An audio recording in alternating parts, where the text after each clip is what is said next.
Praise the Lord. सभी विश्वासी भाई बहनों को प्रभु यीशु मसीह में मेरा प्यार भरा नमस्कार। बाइबल शिक्षा चैनल पर आप सभी का स्वागत है। आज मैं आपके लिए बाइबल की पुस्तक से मत्ती के 12वें अध्याय का 33 से 37 वचन लेकर आई हूँ। तो चलिए दोस्तों, हम वीडियो स्टार्ट करते हैं।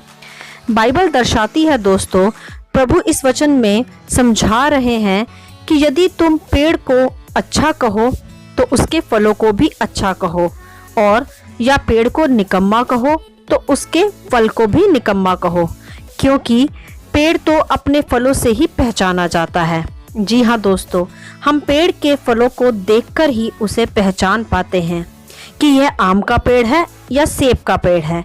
यदि आम के वृक्ष में आम ना हो तो वह किसी काम का ना कहलाएगा, क्योंकि वह तो फल ही प्रदान नहीं कर रहा जिसके लिए वह लगाया गया है। तब वह निकम्मा वृक्ष कहलाएगा। और यदि वह आम से भरा वृक्ष हो तो पेड़ को भी अच्छा कहा जाएगा। इसी प्रकार दोस्तों, जब हम में परमेश्वर का वचन फलवंत रहता है तो हमारे द्वारा परमेश्वर की महिमा होती है। और यदि हम परमेश्वर को जानकर उसके वचनों को नहीं मानते व आदर नहीं देते तो हमारे परमेश्वर की महिमा नहीं होती, तब हम फलवंत नहीं कहलाते। क्योंकि दोस्तों, बाइबल दर्शाती है कि यीशु मसीह सच्ची दाखलता व हम उसकी डालियां हैं, और यदि हम उससे जुड़े रहेंगे तभी फलवंत कहलाएंगे। तो दोस्तों, हमें परमेश्वर के वचन को अपने हृदय में सदा रखना चाहिए, तभी हम परमेश्वर की महिमा भी कर पाएंगे और फलवंत भी बन पाएंगे।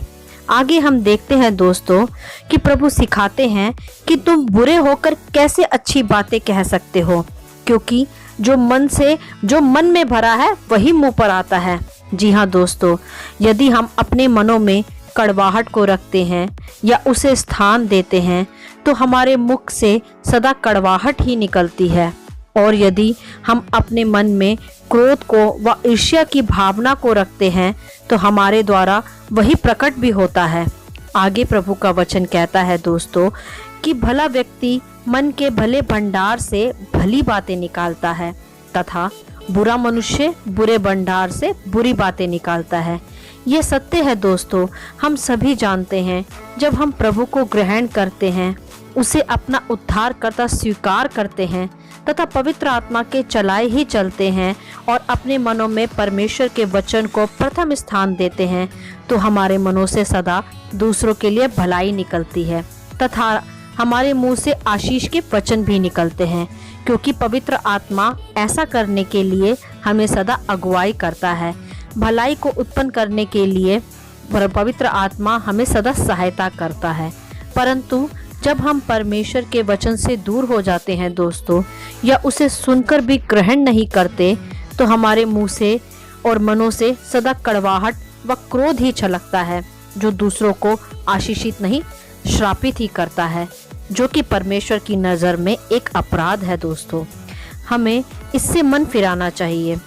आगे प्रभु ने कहा है दोस्तों कि और मैं तुमसे कहता हूँ कि जो निकम्मी बातें मनुष्य कहेगा, न्याय के दिन वह हर एक बात का लेखा देगा। क्योंकि आगे लिखा है कि तू अपनी बातों के कारण निर्दोष और अपनी बातों के कारण दोषी ठहराया जाएगा। जी हाँ दोस्तों, यह सच है कि जो कुछ भी हम बोते हैं उसकी कटनी न्याय के दिन हम अवश्य काटेंगे, चाहे वह बुरा हो चाहे वह भला हो। परमेश्वर हर एक बात का हमसे लेखा लेगा, और इसी भली और बुरी चाल के कारण हम निर्दोष व दोषी जज किए जाएंगे।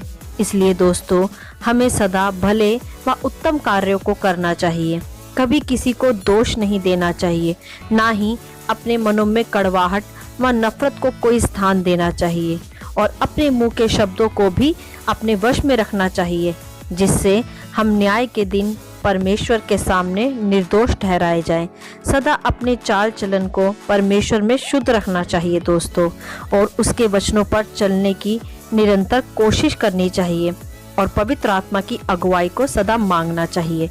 तभी हम अपने अपने मनों को पवित्र कर सकते हैं दोस्तों, तथा भले कामों को प्रकट भी कर सकते हैं। ऐसा न हो कि हमारा निकम्मा चाल चलन हमें न्याय के दिन दोषी ठहराए और तब हमें पश्चाताप का कोई अवसर नहीं दिया जाता दोस्तों।